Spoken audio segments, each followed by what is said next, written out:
예, 안녕하십니까. 유승호입니다. 자바 프로그래밍. 예, 오늘은 자바 기본 프로그래밍에 대해서 설명하도록 하겠습니다. 자바 기본 프로그래밍, 뭘까요?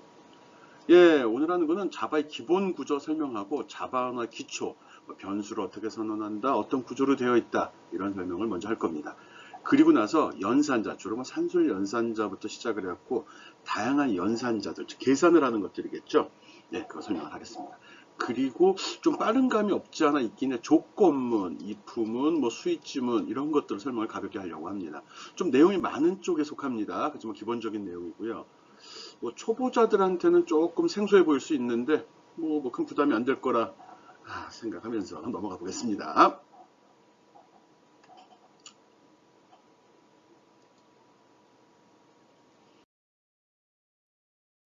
예, 오늘 학습하는 기본 내용들입니다. 일단은 자바 프로그램의 기본 구조, 구성 요소를 먼저 알아볼 거고요. 식별자의 규칙, 이름 붙이는 방법. 식별자라고 그러면은 프로그램 이름, 거기 보면 이제 클래스, 이런 얘기 나왔었잖아요. 또 변수, 상수 이런 것들 이름 붙이는 규칙을 얘기할 겁니다. 그리고 자바에서 사용하는 기본적인 데이터의 타입, 데이터 타입이라는 것은 어떤 숫자나 문자가 있을 때 이거를 숫자도 세부적으로 이렇게 분석해 보면 이게 정수냐 실수냐 큰 숫자냐 작은 숫자냐 이렇게 구분을 하게 되죠. 그런 거 이야기하는 겁니다. 이런데 너무 치중하다 보면 너무 어렵게 느껴지는데 그래도 얘기 안 할 수 없어서 가볍게 이야기하고 넘어갈 생각입니다. 또 변수와 상수의 개념, 데이터가 저장되는 방을 변수라고 합니다. 이름이 변수라서 숫자를 나타내는 건 아니고요. 문자가 저장이 될 수도 있고 다른 게 저장이 될 수도 있습니다. 그 개념이 뭔지 선언하는 방법. 선언이라는 것은 앞으로 우리가 사용하겠다라고 이제 명시하는 걸 이야기하거든요. 그 다음에 리터럴의 개념. 리터럴은 문자 얘기하는 겁니다. 문자. 이렇게 하니까 좀 어려워 보이는데 특별한 거 아닙니다. 리터럴의 개념, 표현 방법, 문자의 표현 방법 이야기하는 거고요. 타입의 변환. 타입의 변환이라는 것은 아까 이제 숫자의 종류 여러 가지를 구분한다고 그랬죠. 그런 바뀐 여러 가지 구분된 것들을 서로 바꾸는 겁니다. 큰 숫자를 작은 숫자로 바꾼다든지 작은 숫자를 큰 숫자로 바뀐다든지 그 값 자체가 바뀌는 건 아니고요. 저장되는 공간을 크게 잡을 거냐 작게 잡을 거냐 그거에 대한 이야기들입니다.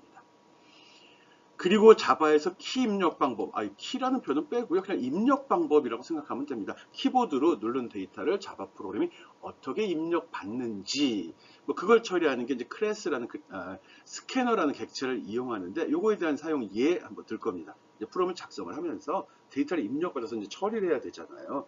번번이 설정해갖고 돌려보기 좀 뭐하니까. 그래서 외부에서 데이터를 입력받는 방법을 가볍게 설명하겠다는 겁니다. 그 다음엔 연산자에 대해서 배우는데 산술 연산자, 비트 연산자, 논리 연산자 이런 것들을 주로 배우는 등입니다.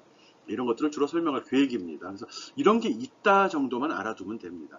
교양 수준에서 좀 비트, 논리 이런 것까지 들어가기에는 조금 교양 없는 짓이라 교양한 사람은 교양이 없어서 교양 배우러 온 걸 수도 있지만 어쨌든 너무 깊이 들어가고 전공에 가까워지는 거라 있다는 거 정도로만 하고 물론 이제 간단한 예제로 실습은 할 겁니다.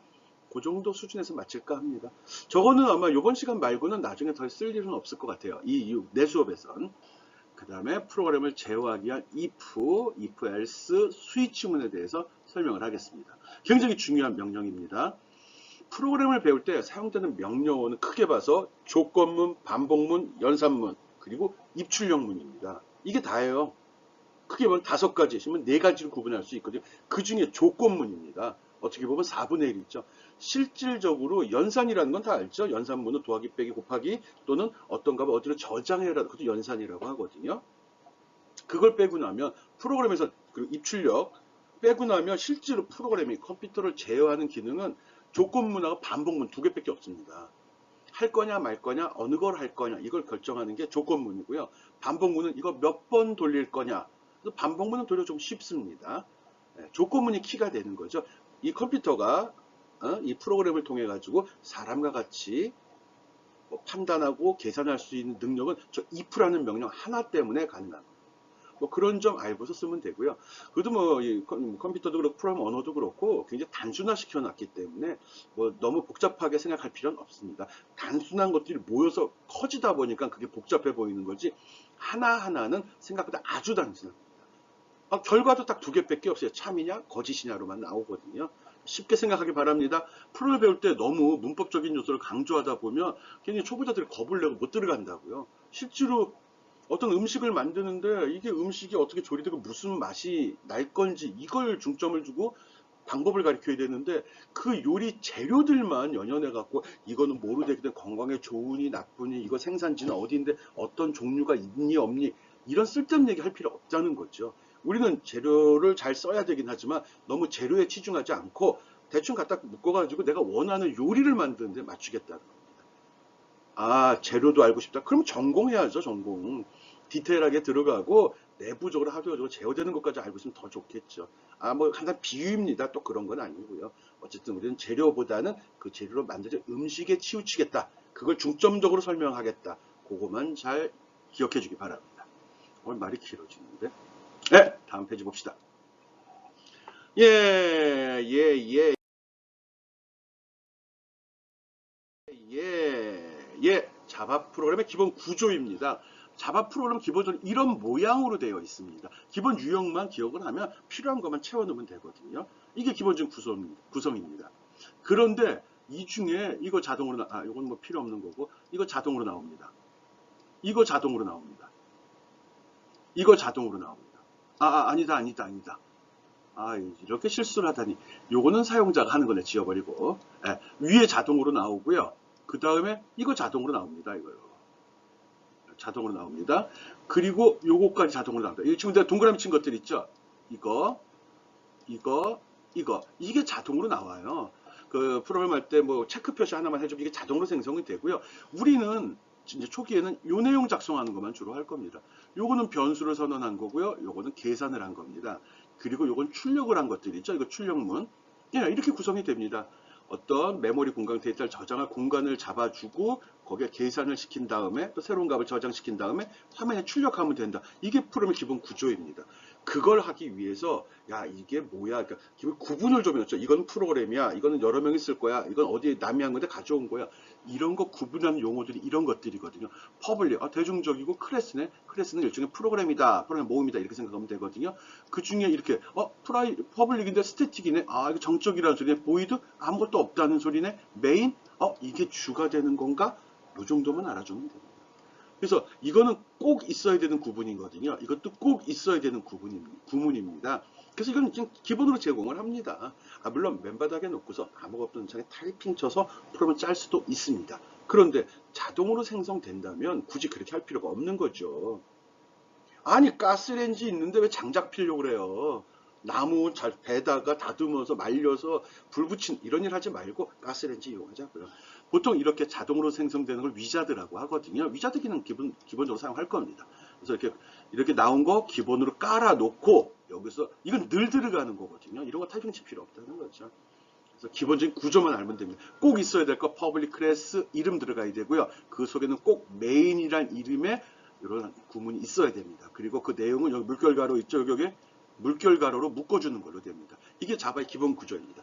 이게 궁금하면 직접 이클립스에다가 이걸 타이핑 쳐서 프로젝트 만들고 클래스 만든 이후에 클래스를 만들 때는 꼭 조심해야 될 게 하나 있죠. 뭐죠? 요 이름 이게 클래스로 들어가야 됩니다. 그리고 요 이름을 클래스에 쓰게 되면 이거대로 파일이 만들어집니다. 즉 헬로우 뭐가 되죠? 확장자가 자바가 만들어집니다. 요 이름하고 클래스 이름하고 파일 이름도 일치돼야 됩니다. 요거 주의사항이거든요. 그 커맨드 모드 방식에서도 아마 요것 때문에 에러 나는 경우가 더 있었을 거예요. 앞 시간에 했던 커맨드 모드 방식은 아마 안 쓸 겁니다. 거의 쓸 일이 없고요. 교양 없는 짓이니까요. 그건 전문가들이 하는 거죠. 예, 그래서 요거 알고 있고요. 클래스 이름과 파일 이름 꼭 일치해야 되고 클래스를 만들 때는 조 이름 꼭 정확히 놓아야 됩니다. 그런데 이 이름을 어떻게 부여해야 되느냐? 그건 조금 이따 식별자 부여 규칙 이런 데서 다시 한번 이야기할 겁니다. 요거 한번 테스팅해 보기 바라고요. 실행하면 이런 식으로 결과가 나옵니다. 진짜 그런가? 물음표가 나왔는데 왜 그런지 한번 생각해 보기 바랍니다. 어려운 내용 아니에요. 오늘 요번 주 수업 시작이니까 이클립스에 올려서 이거 한번 쭉 실행해 보고 맞아 이클립스 사용법이 이랬었지. 그래서 기억을 다시 한번 좀 살려내기 바랍니다. 그 다음에 이제 내용을 설명하면 되는 거죠. 지금 한번 해보기 바래요. 진짜로.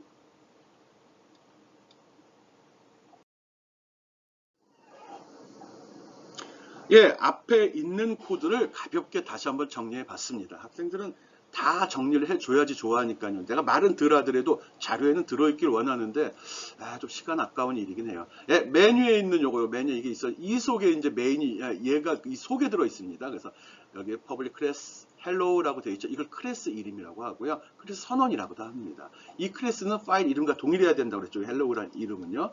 그래서 퍼블릭을 선언하면 다른 클래스에 접근이 가능. 누구든지 이걸 불러쓸 수 있다는 겁니다. 클래스 하나 만들고 또 두 번째 작업할 때 클래스 또 우리 또 만들죠. 이 두 번째 만든 데서도 앞에 걸 불러쓸 수 있다는 그런 소리입니다. 이름이 중복되면 안 되겠죠. 불러쓸 수 있다는 거. 퍼블릭이라는 소리는 동일한 이름이 없거나 동일한 이름, 즉 어떤 구분할 수 있는, 분류할 수 있는 기준이 있어야 된다는 소리거든요. 어쨌든 그것까지만 알고요. 모든 클래스 내부에는 프로그램은 이렇게 물결가로 있죠. 이걸로 작업 처리 내용을 이 안에다 적어주게 되어 있습니다. 그래서 꼭 이 안에다가 작성을 해야 됩니다. 조심해야 될 사항이고요. 그리고 프로그램 보면 가끔 이렇게 슬래시 또는 슬래시 별표가 들어간 경우가 있습니다. 슬래시 별표로 시작된 것은 꼭 뒤에 가보면 별표의 슬래시로 끝나게 되어 있거든요.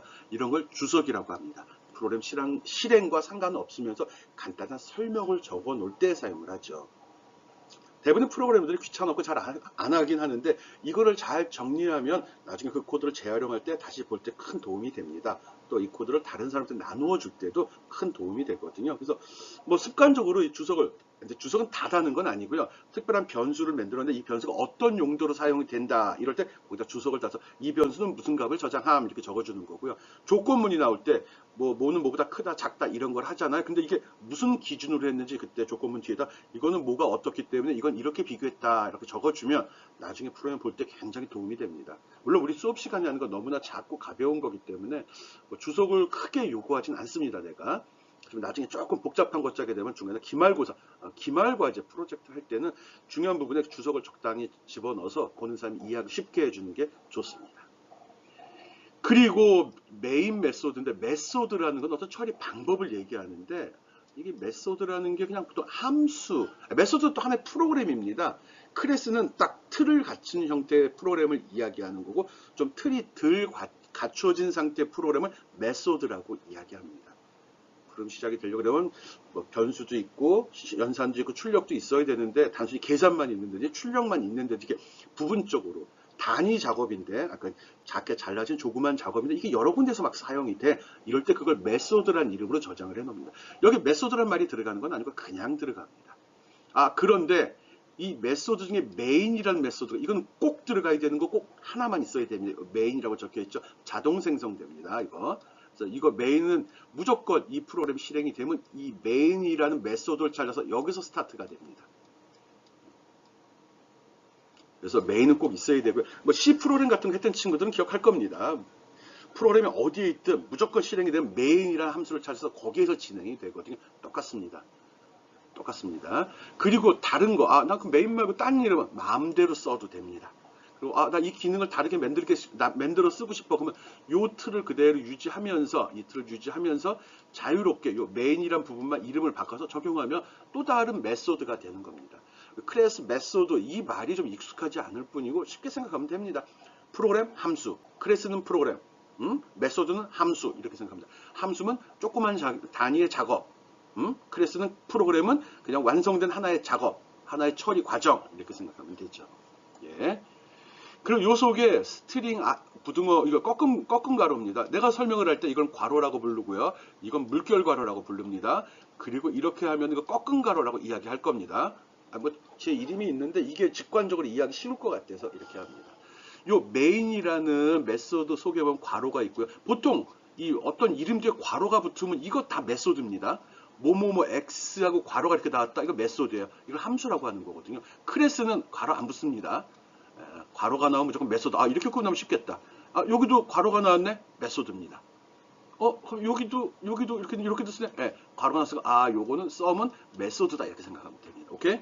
그리고 요 속에 메인만 이렇게 특이하게 있는데 스트링 꺾은 가로에 아기먼트 있는데 요거는 프로그램이 처음 시작될 때 가지고 오는 데이터를 이야기합니다. 초반에는 쓰지 않을 겁니다. 조금 진행되면 요 활용법 한번 이야기하겠습니다. 이거는 주로 커맨드 라인 방식, 그러니까 아까 우리 커맨드 창 있죠. 새카만 창에서 타이핑 칠 때 그때 주로 사용되는 부분이고 또는 다른 프로그램 이걸 불러드릴 때 아까 여기 보면은 다른 클래스에서 접근이 가능하다 이런 말이 있었잖아요. 이럴 때 초기값을 설정하는 용도로 사용을 합니다. 초창기에 몰라도 됩니다.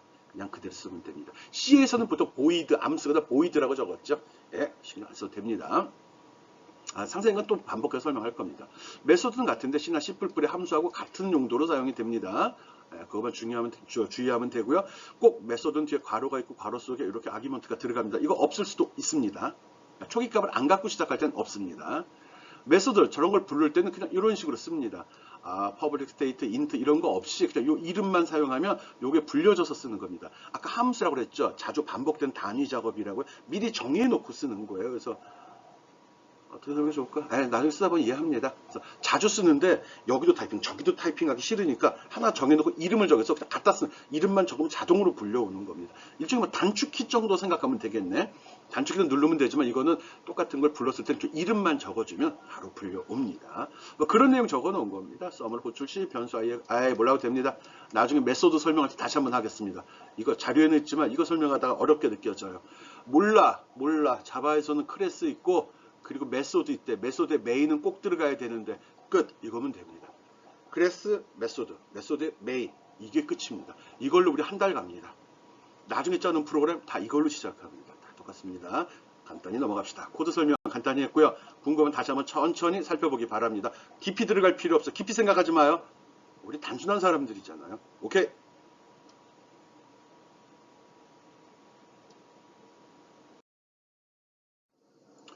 예, 설명 계속되고요. 여기는 이제 프로그램 속에, 메소드 속에 있는 것들에 대한 설명입니다. 메소드 속에. 거기 보면 이런 내용이 변수라고 하는 겁니다. 변수서는 변수의 타입과 이름을 지정을 합니다.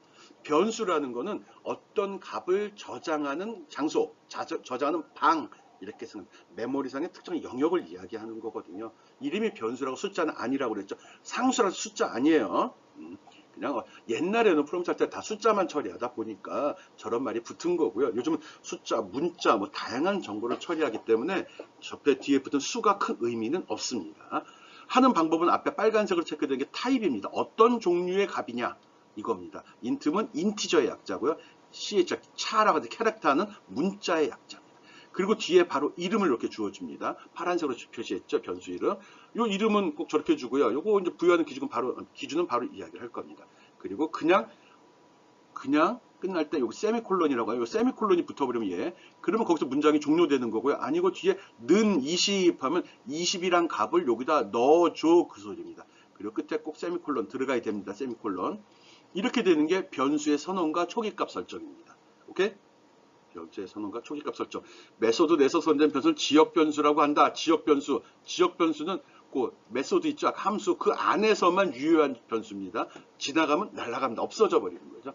내가 들어가 자리 깔면 마치 놀러 가서 내가 밑에 돗자리 까는 그겁니다. 내가 들어가 돗자리 깔 때는 이게 내 땅이지만 내 영역이지만 내가 다 놀고 나서 돗자리 걷어 나오면 집으로 돌아오면 그 자리는 이제 누구든지 쓸 수 있는 자리가 되죠. 그 다음에 그 돗자리는 유효하지 않게 되죠.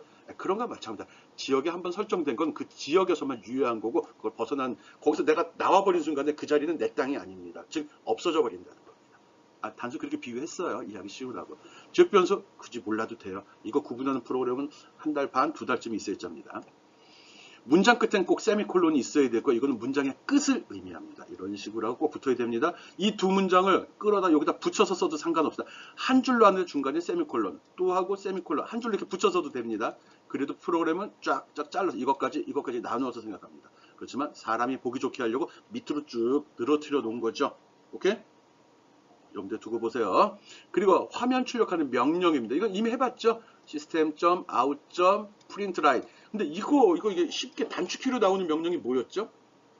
sys 맞지? sysout이라고 하고 컨트롤 스페이스를 딱 치면 자동으로 시스템 아웃 프린팅이 딱 나오죠? 기억하는지 모르겠네. 지금 빨리 해보기 바랍니다. 그렇게 한 다음에 하는 거고요. 그 다음에 요 괄호도 나옵니다. 괄호 속에 이렇게 따옴표를 묶어주면 따옴표를 묶기 그대로 화면에 출력이 됐죠. 이미 해봐서 알고 있죠? 오케이. 여기에는 여러 타입의 데이터를 동시에 출력할 수 있습니다. 그리고 뒤에 ln이 붙었죠. ln, 라인이라는 소리 약자들. 이걸 출력하면 꼭 줄이 다음 줄로 내려갑니다. 쭉 찍고 꼭 커서는 요 밑에 여기 와서 여기 앞에 와서 기다리고 있습니다. ln을 지워버리게 되면 옆으로 계속 찍어버립니다. 해봐요. 먼저 했던 거 프린트 라인에서 프린트 LN을 지운 상태로 해봐요. 에러 안 나니까 잘 돌아갑니다. 이렇게 해서 그 메소드 안에는 메소드 함수라고 그랬는데 거기는 변수를 선언하고 문장 끝은 이렇게 처리되고요. 그리고 계산식을 집어넣고 또는 이렇게 출력을 하고 이런 내용들이 들어갑니다. 아까 내가 이야기할 때 프로그램 언어는 조건문, 반복문, 또 뭐 있죠? 연산문, 그리고 입출력문이 있다고 그랬죠? 그게 다예요. 그럼 이거는, 이거는 데이터 선언인데 굳이 이거를 갖다가 그렇게 부담을 갖고 볼 필요가 없어. 이걸 구문이라고 하기 한 번 쓰고 끝나는 건데 한 번만 정의하면 끝나는 거예요. 그냥 내가 메모리로 확보받는 거예요. 마치 내가 프로그램 짜려고 창 열고 타이핑 친 거예요. 저걸 굳이 뭐. 근데 이거를 너무 강조하지 않으려고 합니다. 예. 이거 데이터 타입 우리가 쓰는 거 인트, 캐릭터, 스트링 끝이에요. 없어요. 플롯? 그 정도 쓰죠. 플롯인가? 인티저, 리얼 뭐, 좀 이따 나와요. 데이터 타입. 우리 정수, 실수, 문자열 이것밖에 안 써요. 그다음에 더블, 롱. 몰라도 돼요. 에러 나면 고쳐 쓰는 거예요. 에러 나면 이게 왜 에러가 났지? 큰가? 그리고 바꾸면 됩니다. 그건 좀 이따 데이터 타입을 설명하겠습니다. 데이터 타입 설명할 때 설명하겠습니다. 예, 여기까지가 앞에 샘플로 제시한 프로그램에 대한 설명이고요. 가볍게 읽고 실행을 통해 돌려보고 이해하면 됩니다. 그리고 프로그램 짤 때는 돌려보고 이해를 돌려보고 그냥 됐네 끝이 아니라 돌리고 됐네 그 다음에 하나씩 고쳐봐요. 요거 고쳐봐 요거 고쳐 어떻게 되지? 그래서 적어도 한 두세 번을 고쳐서 실행해서 이거 고치니까 이렇게 변하는구나. 이거 자주 하는 친구들은 금방 습득합니다.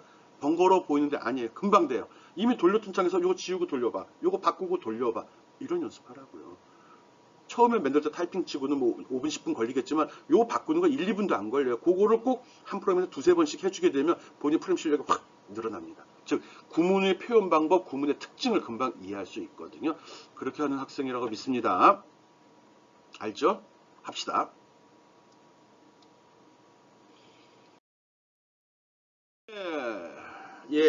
메소드의 호출과 리턴. 지금 이거 솔직히 몰라도 돼요. 이게 메소드라고 함수라고 그랬는데 그쵸 나왔으니까 설명하겠습니다. 요거 함수 선언한 겁니다. 함수를 선언할 때 여기가 지금 메인이 아니죠. 메인이 아닌 이름이 적혀 있으면 다 메소드입니다. 메인이란 말이 안 적혀 있으면 메인도 메소드인데 메인 메소드니까 아닌 건 다 메소드라고 하고 요게 이렇게 적어서 이렇게 됩니다. 그리고 요 뒤에는 꼭 괄호가 나온다고 이야기했어요.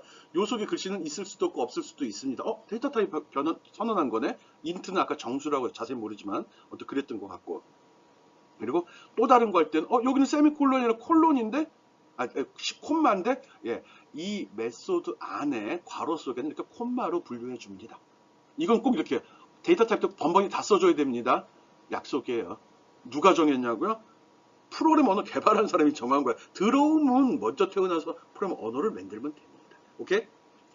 그리고 여기에 보면 아까는 틀리게 메인은 보이더라도 여기 인트라는 말이 있어요. 여기 이제 리턴 데이터 타입, 반환되는 데이터 타입을 정의합니다. 그래서 여기 이게 나오면 꼭 리턴이란 말이 나옵니다. 그리고 뒤에 값이나 식이나 어떤 변수명이 나오거든요. 그래서 요거는 요거의 데이터 타입을 이야기합니다. 이런 게 있다는 것만 알면 됩니다. 그리고 이걸 불러서 이게 선언이거든요. 이런 거 작업하는 걸 미리 이 작업은 이렇게 하는 거야.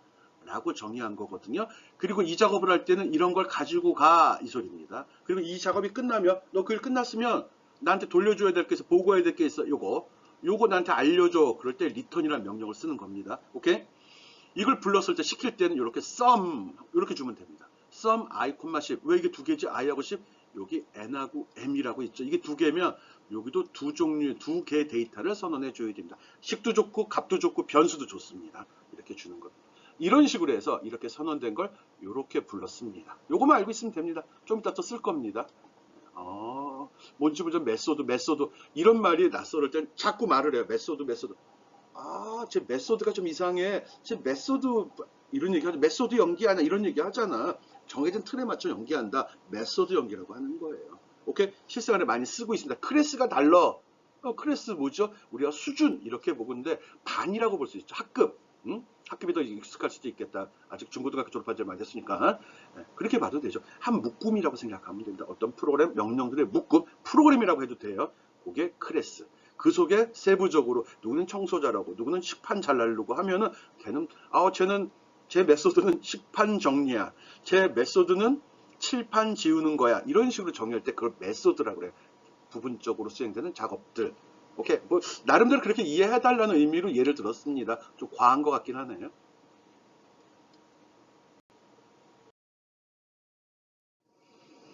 예, 그 다음은 식별자입니다. 아, 말이 더 힘들어. identifier. 이씨, 무슨 소리야. ID. 아, 우리가 있는 아이디가 저 아이디예요. 너 유저 아이디가 어떻게 될 때, identifier입니다. identifier 이렇게 하죠.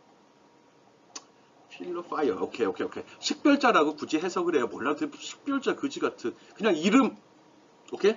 이름입니다. 프로그램 내에서 사용되는 이름을 다 식별자라고 합니다. 뭐 클래스, 변수, 상수, 메소드 다 이름이 있죠. 구분을 해야 되니까.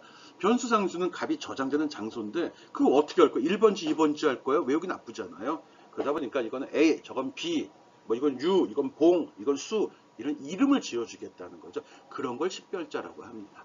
식별자의 원칙이 있어요. 이렇게 어려운 얘기 하지 맙시다. 식별자 무조건 알파벳으로 시작할 것. 오케이? 오케이? 특수문자 쓰지 말 것. 오케이? 끝입니다. 그리고 특수문자는 빈칸도 포함이 됩니다. 알파벳으로 시작할 것, 특수문자 쓰지 말 것. 이게 답니다. 그리고 중요한 거 대소문자 구분합니다. 오, 여기 적혀있기로 샵, 느낌 같은 특수문자 쓰지 마시오. 공백 쓰지 마시오. 탭 쓰지 마시오. 쓰지 말라는 게 뭐 이렇게 많어. 이건 써도 되고 이런 거 안 써요. 실제로 잘. 초보자는. 유니코드 한글 문자 사용은 가능한데 한글 쓰지 마요.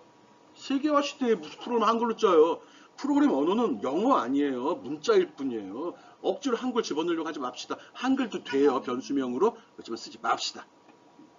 그리고 자바 언어의 키워드, 명령어 쓰지 맙시다.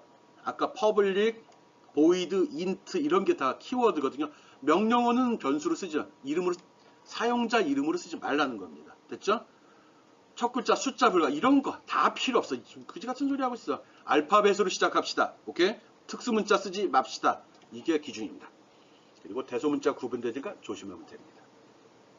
그리고 중요한 거 길이 제한 없습니다. 그런데 보통 초보자들은 아주 짧게 쓰죠. A, B, C. 근데 좋은 방법은 아니죠. A라고 했을 때 이게 무슨 의미인지 모르니까 조금 의미가 통하는 용도로 쓰는 게 좋습니다. 그렇죠? 식별자는 알파벳으로 시작한다. 그리고 빈칸 특수문자 쓰지 만다. 말은 않는다. 그리고 중요하다면 자바 명령어 쓰지 말아라. 오케이? 그럼 됩니다. 뭐하러 설명해 이거?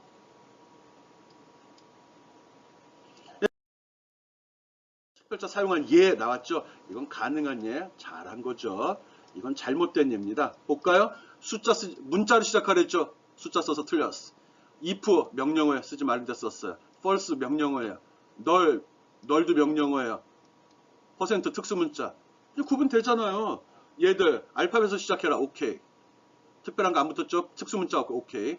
알파벳으로 시작해라. 요거 밑줄 괜찮고 달러 표시도 써도 됩니다. 근데 가능하면 쓰지 맙시다. 초보자는 쓰지 맙시다. 갭을 뭘 한다고 써요. 쓰지 마요. 그리고 여기에 알파벳으로 시작하고 뒤에 숫자 붙여도 됩니다. 시작에 알파벳이랬지 숫자 쓰지 말라는 얘기 없었죠. 이렇게 길게 써도 됩니다. 대소문자 섞어도 됩니다. 옆에 써도 됩니다. 한글 됩니다. 쓰지 맙시다. 근데 오케이? 식별자 이름은 알파벳으로 시작할 것. 됐죠? 특수문자 쓰지 말 것. 명령어 사용하지 말 것. 이거만 지켜주면 됩니다. 끝. 식별자 이름 설명 끝.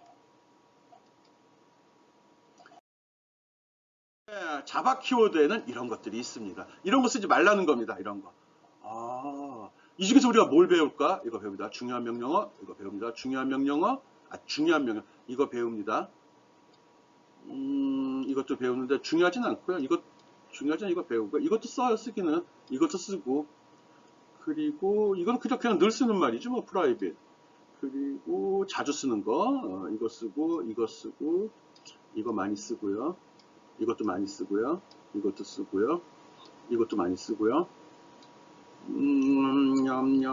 또 뭐 쓰나? 요것도 씁니다. 요것도 많이 씁니다.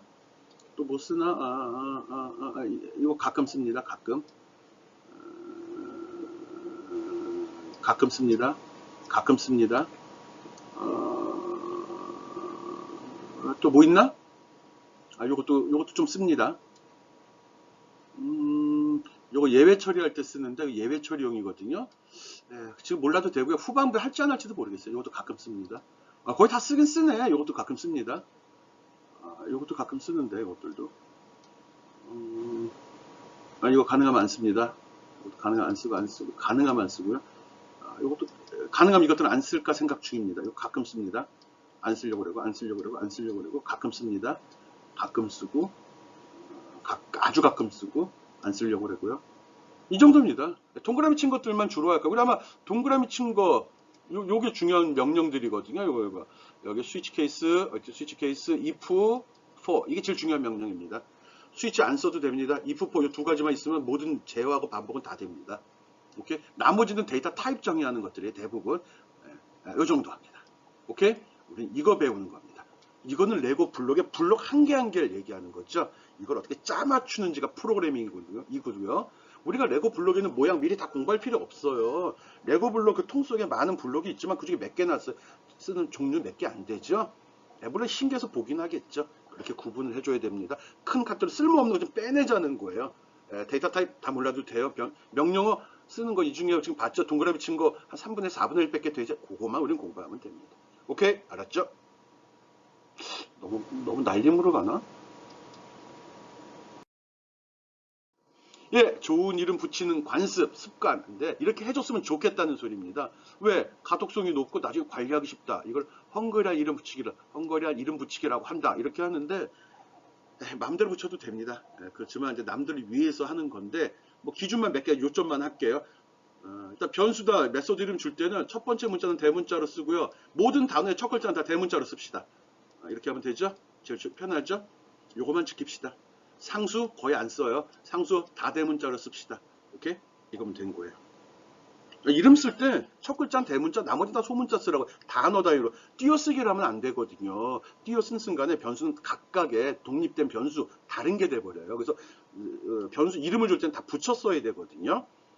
그러다 보니까 단어, 의미 있는 단어가 들어갈 때는 첫 글자만 대문자로 써달라는 거예요. 오케이? 그것만 지킵시다. 뭐 기준이 있는데 이렇게 했으면 좋겠다는 거지 꼭 이렇게 해야 된다 아니고 컴파일러 이런 거 얘 신경도 안 씁니다. 기계도 괜찮다는데 뭐 나중에 보기 좋으려고 하는 거니까요. 이름을 줄 때는 꼭 첫 글자는 대문자, 오케이. 단어가 의미 있는 단어가 될 때 또 대문자 씁시다. 중간에 빈칸 특수문자 들어가면 안 돼요. 오케이. 그게 좋은 이름입니다. 통과.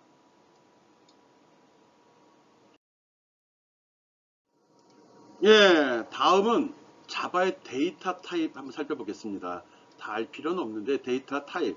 이거는 이제 내가 어떤 취급하거나 저장하는 데이터의 유형, 종류를 구분하는 겁니다. 뭐 기본 데이터 타입 8개나 있대요. 왜 이렇게 많어. 그리고 뭐 레퍼런스 타입으로 한 개인데 용도는 다 세 가지 나눠 쓴다네. 이건 어려운 거. 근데 유사하네? 클래스라는 게 나오네? 클래스도 데이터를 저장하는 용도로 쓰이나? 예, 그런 용도로 쓰이기도 합니다. 이건 좀 수준이 높은 거니까 있다는 거 말고 넘어갈 거고요. 기본적인 데이터 타입 이런 게 있습니다. 불리언, 그 다음 캐릭터, 바이트, 숏, 인, 롱, 플롯, 더블. 이게 다 뭐지? 우리가 알고 있는 일반적인 숫자, 소수점이 없는 숫자, 그걸 뭐라고 그러죠? 인티저라고 합니다. 정수. 예, 씁니다. 그리고 그러면 소수점이 있는 숫자, 그건 플롯이라고 합니다. 오케이? 플롯, 이거 씁니다. 문자는 그건 캐릭터라고 합니다. 씁니다. 나머지는 아주 가끔 씁니다. 몰라도 되지만 있는 건 알아야 되죠. 이 세 개가 메인입니다. 캐릭터, 인티저, 플롯. 캐릭터는 문자, 인티저는 정수, 소수점이 없는 거, 플롯은 소수점이 있는 겁니다. 불리언은 참 거짓을 얘기하는 겁니다. 참 거짓, true, false로 구분됩니다. 그 다음에 바이트, 이건 바이트는 이제 8비트 단위에서 처리되는 용도로 쓰이거든요. 캐릭터, 바이트 같은 겁니다. 용도는 좀 틀리게 쓸 수 있습니다. 숏, 이거는 실제로 메모리상에 1바이트가 잡힙니다. 1바이트. 여러분 그 1바이트 설명 안 할래. 숏은 2바이트 잡습니다. 인트는 4바이트 잡습니다. 롱은 8바이트. 이런 거 외울 필요 있어요? 메모리 빵빵해. 막 써도 돼요. 그럼 어떤 때? 그냥 기본으로 캐릭터 인트 플러스 써요. 썼는데 갑자기 값이 큰 값이 나오는데 조금밖에 안 나와. 값이 틀려. 그럴 때 살펴보고 혹시 큰 값인가? 그것만 해주면 됩니다. 4바이트라는 건 메모리 공간인데 이것보다 더 큰 숫자가 들어가면 저장이 안 되겠죠? 그럴 때 바꿔주는 겁니다. 인트보다 더 큰 건 롱입니다. 긴 그 숫자. 그렇게 합니다. 플롯은 소수점이 있는 숫자인데 이거 더 큰 건 더블입니다. 그때 문제가 발생되면 바꿀 거고요. 쓸 일 거의 없습니다. 여러분은 경우는 있다는 것만 알고 필요하면 다시 한번 이야기할게요. 바이트는 나중에 바이트 단위로 문자 같은 거 가공할 때 좀 씁니다. 캐릭터는 한 개의 글자를 처리하는 용도로 쓰이는데 실제로 캐릭터보다 스트링이라는 걸 더 많이 사용을 합니다. 네, 나오면 설명할 거예요. 우리가 자주 쓰는 거는 캐릭터, 인티저, 플롯 이 세 가지만 기억합시다. 인티저, 플롯, 캐릭터, 인티저, 플롯, 캐릭터. 문자, 숫자, 숫자는 소수점이 있는 놈, 없는 놈 이렇게 구분하면 되죠. 레퍼런스 타입은 참조하는 겁니다. 그 속에 더 많은 정보가 포함이 되어 있거든요. 즉 데이터가 이것들은 하나씩입니다. 한 개의 데이터가 저장이 되는 것들이고요. 여기 있는 건 여러 개가 들어가거나 복합적으로 들어있는 걸 얘기합니다. 이 배열은 보통 같은 종류의 데이터가 여러 개 들어있는 경우입니다. 같은 종류의 데이터 여러 개 들어있는 경우. 그리고 클래스는 우리가 프로그램 짜는 거잖아요. 프로그램 속에 짜다 보면 여기에 숫자도 저장되고 문자도 저장되고 하죠. 근데 프로그램 자체도 하나의 데이터가 이 클래스 얘기는 나중에 한번 할 겁니다. 개념만 한번 잡을 거거든요. 그때 다시 한번 보기 바랍니다. 인터페이스는 인터페이스예요. 외부에서 데이터를 받는다든지 특정한 곳에서 데이터를 제공할 때 서로 인터 안쪽에 얼굴을 맞대고 있는 경우 그때 주고받는 데이터를 제어하는 건데 별로 안 써봤어요. 나중에 기회 되면 써봅시다. 배열과 클래스는 많이 사용하고 배열은 많이 사용합니다. 프로그램 요소로 많이 사용되고요. 요즘에는 이 배열을 쓸 때도 리스트라는 개념으로 많이 쓰거든요. 쓸데없는 얘기하고 있네. 전공하는 친구들은 알 거예요. 리스트, 링크드 리스트 이런 거. 예, 어쨌든 여기서 데이터 타입이 이렇게 있다는 것만 알고요. 구분은 우리 문자, 숫자는 소수점 있는 놈, 없는 놈 이렇게까지만 구분하면 됩니다. 궁금하다고요? 봅시다 그럼.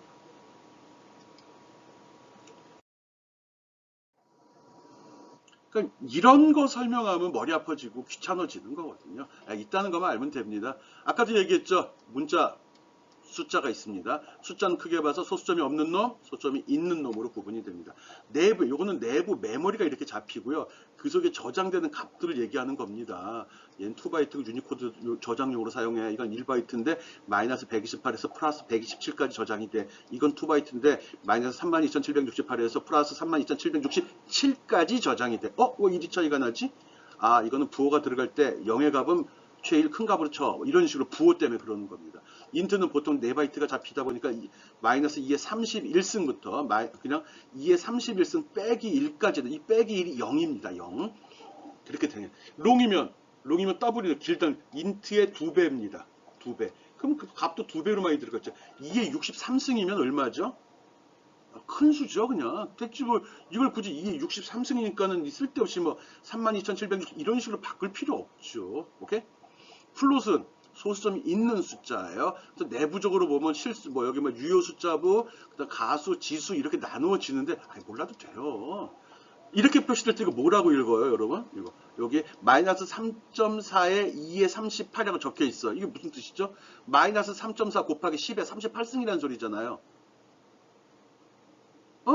10이죠, 이거. 10이죠, 이건.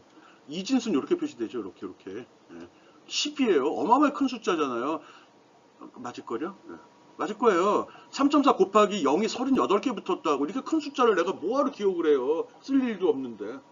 네, 그렇게 생각하면 됩니다. 그래서 아까 기억하라고 그랬죠. 소수점 붙으면 플롯이고 안 붙으면 인트예요. 문자는 무조건 캐릭터 쓰라는 거야.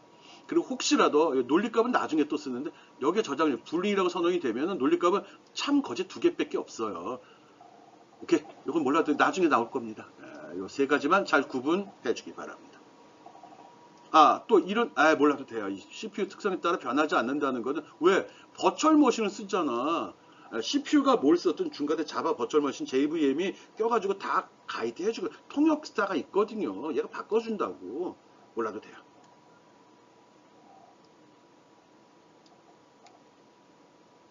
오우씨. 예, 문자열은 기본 데이터 타입은 아닙니다. 적었네. 기본 데이터. 즉, 캐릭터 인티저 플롯은 아니라는 거예요. 이건 스트링은 클래스로. 클래스? 클래스가 프로그램이라고 그랬는데, 예. 아까 레퍼런스라는 표현도 썼죠.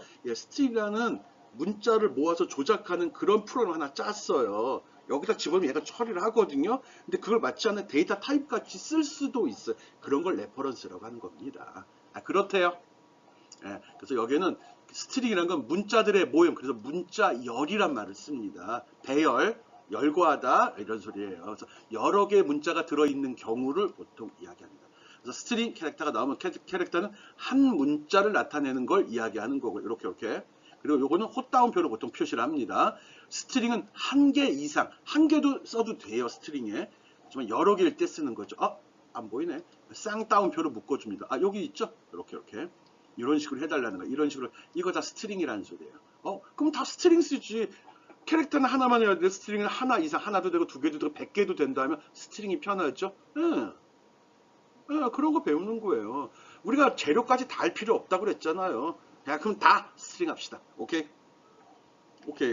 그리고 어떤 숫자나 식이 있는데 이게 따옴표로 묶이게 되면 다 문자가 되는 겁니다. 따옴표가 안 묶여. 이런 거는 값, 크기를 나타내는 용도로 쓰지만 이렇게 따옴표로 묶인 얘들은 아니에요. 이건 그냥 문자에 아무 의미 없는 거예요. 글씨일 뿐입니다. 이렇게 하는 겁니다. 문자 리터럴은 이렇게 쌍따옴표를 쓰고 한글도 되고 다 된다 이 소리예요. 문자에 섞인 요 플러스 연산은 글씨를 붙여주라는 의미를 씁니다. 여기 보면 여기 열리는 괄호 둥근 괄호하고 3하고 도했어요. 그럼 결과는 뭐가 나오죠?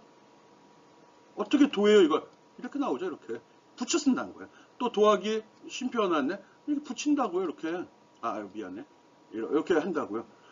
문자하고 숫자를 더하라 그러면 다 문자 처리해서 붙여주는 역할을 합니다. 숫자와 숫자를 더하라면 진짜 더하는데 문자와 숫자는 더하는 게 아니라 붙여서 표현한다. 그 소리 하는 겁니다. 문자열에 더하기 연산을 할 수 있다. 문자열을 연결시킨다. 컨캐트네이트 한다. 뭐 이런 표현을 쓰거든요. 컨캣이라고 함수명이 있거든요. 우린 몰라도 되죠. 그 문자하고 숫자 이렇게 나올 때 더하라고 그러면 붙여 쓰라는 소리구나. 이렇게 받아주면 됩니다. 문자열, 문자 구분해주기 바랍니다.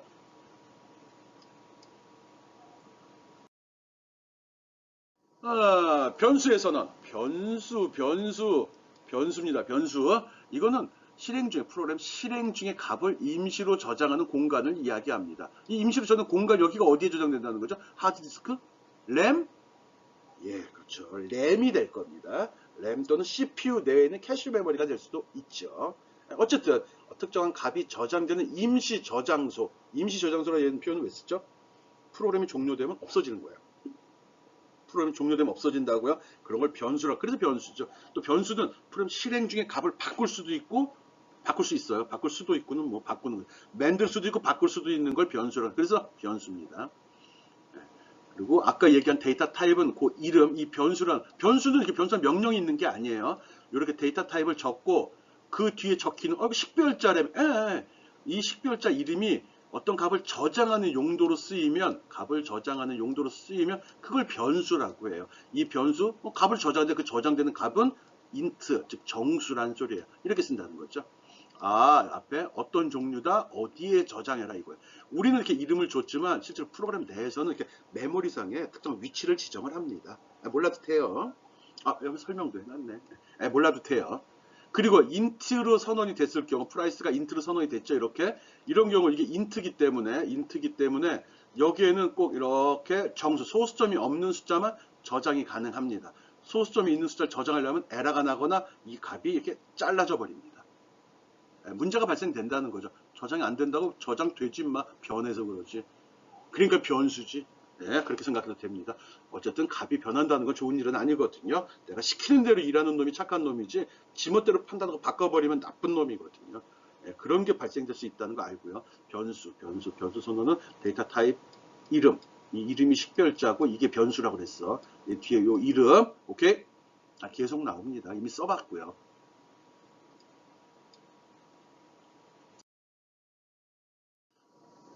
변수의 선언 사례. 이런 얘기를 왜 하냐고 그러면 지금 앞부분이 기초거든요. 우리가 뭐 영어를 배울 때도 보면 영어 쓸 때는 알파벳이 뭐야, 띄어쓰기는 어떻게 해야 돼, 이런 거 지금 배우잖아요. 그거 지금 배우는 거예요. 이게 다예요. 그리고 여기서 배운 이런 사항들이 모든 프로그램 언어에 다 공통 적용됩니다. 거의 지금 내가 설명한 거에 90%는 모든 언어가 다 똑같습니다. 오케이? 맞죠? 똑같아요. 여러분 뭐 배워봤자 얼마나 배우겠어. 자바 배우고 C 배우고 자네 파이썬 배우고 여기는 다 공통으로 적용됩니다. 알았죠? 선언은 그래서 이런 식으로 합니다. 여기 데이터 타입 주고 여기다 이름, 요 이름이 변수라고 그랬죠. 그래서 끝날 때는 꼭 세미콜론 해줘야 된다고 그랬어요. 세미콜론. 그리고 같은 종류의 변수를 여러 개 선언할 때는 콤마로 분리해서 쭉 적어주면 됩니다. 콤마로 해서 C1, C2, C3 이렇게 적어줘도 됩니다. 이거 뭐지? 요 슬래시가 들어갔지 주석이라고 하는 거예요. 설명이 필요하면 이렇게 슬래시 2개 하고 쓰면 됩니다. 이건 슬래시, 이건 백슬래시죠. 알죠? 백슬래시는 이렇게 원표시로 나오기도 합니다. 알고 있고요.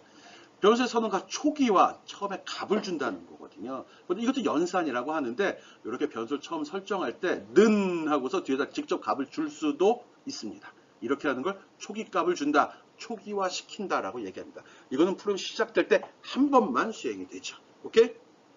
얘는 근데 왜 따옴표를 이렇게 했죠? 코 따옴표네 그것도. 예. 뭔 캐릭터일 때 자주 쓰진 않지만 캐릭터일 때 캐릭터 문자죠. 문자 열이 아니라 문자 이럴 땐 꼭 꽃다운표로 하고 이렇게 열거하면 됩니다. 각각 줘야 됩니다. 각각. 오케이. 그리고 더블이네. 더블은 뭐였지? 꼭 이런 데 나와. 인티저 정수는 롱 긴 거 쓴다고 그랬고 더블은 플롯이네. 소수점 있네. 이렇게 값에 소수점이 있는 경우. 이게 더블이니까 소수점이 있는 숫자죠. 소수점이 있는 걸 집어넣으면 안 집어넣으면 지가 만들어 넣습니다. 오케이. 변수 읽기와 저장하기. 선언하고 초기값 줬어요. 이제 프로그램 내에서 그 값을 불러쓰기도 하고 새로운 값을 저장하기도 하죠. 불렀을 때 새로운 값을 저장할 때 이렇게 합니다. 이렇게 10 곱하기 5에서 여기다 넣어줘. 그래갖고 왼쪽이 대입 연산 왼쪽에 저장되는 곳. 그리고 는 해갖고 여기에 식이나 값이 나옵니다. 식. 수들이 나옵니다. 얘가 이렇게 들어가는 겁니다. 왜 저장되는 것이 먼저야지? 우리말 옛날 속담도 있잖아요. 누울 곳을 보고 다리를 뻗으라. 아유, 헷갈리네. 누울 곳을 보고 다리를 뻗으라고. 저장될 장소가 확보되지 않으면 계산을 해봤자 소용이 없잖아요. 그래서 어디 정도 확인하고 그 다음에 계산해서 집어넣는다는 소리입니다. 그런 기계적인 동작 때문에 그래요. 그래야지 기계가 일을 잘하거든요. 오케이? 그리고 문자열을 저장할 때 이렇게 다운표 쓰면 초기값 주는 거예요. 앞에 데이터 타입이 없는 거 빼고는 똑같죠? 예, 그렇습니다. 또 웨이트인데 웨이트가 2번 나왔네? 이건 뭐죠? 왼쪽의 것을 계산해서 오른쪽의 것을 계산해서 왼쪽에 저장하라죠? 이렇게. 네, 그겁니다. 는의 왼쪽 편에는 꼭 값이 변수가 나와야 됩니다. 변수가 꼭 한 개만 나와야 됩니다. 는의 오른쪽에는 꼭 꼭은 아니고 값이 있거나 식이 있어야 됩니다. 아마 그렇습니다. 왼쪽은 꼭 하나, 오른쪽은 여러 개 있어도 됩니다. 왼쪽에 저장되는 곳이고 오른쪽은 식, 처리되는 겁니다. 그렇게 해서 변수를 읽거나 저장할 때는 저장할 때 있죠. 이런 식으로 하는구나. 그래서 뭐 어사이먼트라고 보통 얘기하는데 몰라요. 이런 거 몰라. 선언, 초기화, 그리고 새로운 값 저장하는 방법, 변수에 대해서 지금 설명했습니다. 잘 기억해 주기 바라고요. 너무 자연스럽게 쓰는 명령들이거든요.